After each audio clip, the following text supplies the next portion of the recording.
ಚನ್ನಪಟ್ಟಣದಿಂದ ಕುಮಾರಸ್ವಾಮಿ ಜಾಗ ಖಾಲಿ ಮಾಡಿದ ಮೇಲೆ ಇದೀಗ ಡಿಕೆ ಬ್ರದರ್ಸ್ ಕಣ್ಣು ಬಿದ್ದಿದೆ. ತಮ್ಮನ ಸೋಲಿನ ಸೇಡನ್ನ ಈ ಕ್ಷೇತ್ರದಿಂದಲೇ ತೀರಿಸಿಕೊಳ್ಳುವುದಕ್ಕೆ ಡಿಕೆ ಬ್ರದರ್ಸ್ ಸಜ್ಜಾಗಿದ್ದಾರೆ.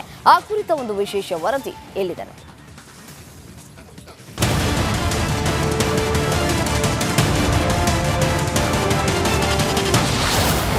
ಚನ್ನಪಟ್ಟಣಕ್ಕೆ ಡಿಕೆ ಬ್ರದರ್ಸ್ ಎಂಟ್ರಿ. ಕ್ಷೇತ್ರದಲ್ಲಿ ಹಿಡಿತ ಸಾಧಿಸಲು ಡಿಕೆ ಕಣ್ಣು. ಬೆಂಗಳೂರು ಗ್ರಾಮಾಂತರ ಲೋಕಸಭಾ ಕ್ಷೇತ್ರದಲ್ಲಿ ಡಿಕೆ ಸುರೇಶ್ ಪರಾಭವಗೊಂಡ ಹಿನ್ನೆಲೆ ಡಿಕೆ ಬ್ರದರ್ಸ್ ರೊಚ್ಚಿಗೆದ್ದಿದ್ದಾರೆ.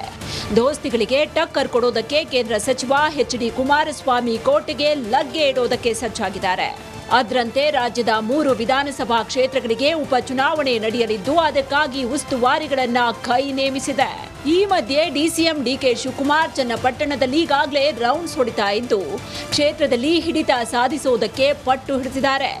ಬೈ ಎಲೆಕ್ಷನ್ನಲ್ಲಿ ಕಾಂಗ್ರೆಸ್ ಅಭ್ಯರ್ಥಿ ಯಾರಾಗ್ತಾರೆ ಅನ್ನೋದು ಕುತೂಹಲಕ್ಕೆ ಕಾರಣ ಆಗಿದೆ. ಡಿಕೆ ಸುರೇಶ್ ಬದಲಿಗೆ ಡಿಕೆಶಿಯೇ ಅಖಾಡಕ್ಕಿಳಿಯುವ ಮಾತು ಕೇಳಿ ಬಂದಿದೆ. ಇದಕ್ಕೆ ರಿಯಾಕ್ಟ್ ಮಾಡಿರುವ ಡಿಕೆಶಿ ಚನ್ನಪಟ್ಟಣ ಜನರ ಋಣ ತೀರಿಸುವ ಸಮಯ ಬಂದಿದೆ, ಜನ ಏನ್ ನಿರ್ಧರಿಸ್ತಾರೋ ಅದಕ್ಕೆ ಬದ್ಧ ಅಂತ ಡಿಕೆ ಶಿವಕುಮಾರ್ ಹೇಳಿರೋದು ಅನುಮಾನಕ್ಕೆ ಕಾರಣ ಆಗಿದೆ. ಇಡೀ ದಿನ ಮಾತ್ರ ಇರುವುದಿಲ್ಲ. ಮುಂದಕ್ಕೆ ಚನ್ನಪಟ್ಟಣದಲ್ಲೇ ಇರ್ತೇನೆ, ಚನ್ನಪಟ್ಟಣದ ಋಣ ತೀರಿಸ್ತೇನೆ, ಚನ್ನಪಟ್ಟಣದಲ್ಲಿ ಬದಲಾವಣೆಯನ್ನು ತರ್ತೇನೆ. ಚನ್ನಪಟ್ಟಣದಿಂದ ಸ್ಪರ್ಧೆ ಮಾಡ್ತಾರೆ ಅನ್ನುವಂಥದ್ದು ಬಹಳ ಚರ್ಚೆ ಇದೆ. ಈಗ ಬೇಡ, ನೋಡೋಣ. ನೀವೆಲ್ಲ ಏನು ಹೇಳ್ತೀರಿ, ದೇವ್ರು ಏನು ಹೇಳ್ತದೆ, ಮತದಾರ ಹೇಳ್ತಾರೆ. ಕಳೆದ ವಿಧಾನಸಭೆಯಲ್ಲಿ ಚನ್ನಪಟ್ಟಣ ಕ್ಷೇತ್ರದಲ್ಲಿ ಕುಮಾರಸ್ವಾಮಿ 95,892 ಮತಗಳಿಂದ ಜಯಭೇರಿ ಸಾಧಿಸಿದ್ರು. ಇತ್ತ ಬಿಜೆಪಿಯ ಸಿಪಿ ಯೋಗೇಶ್ವರ್ 79,918 ನಡಿ ಈಗ ಶುರು ಮಾಡೋಣ.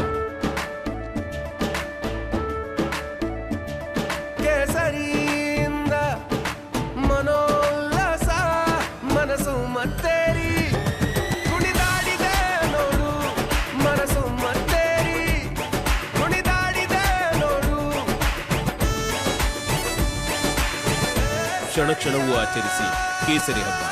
ವಿಮಲ್ ಬಾಯಲ್ಲಿ ಹೇಳಿ ಕೇಸರಿ ಮತ ಗಳಿಸಿ ಬಿಗ್ ಫೈಟ್ ನೀಡಿದ್ರು.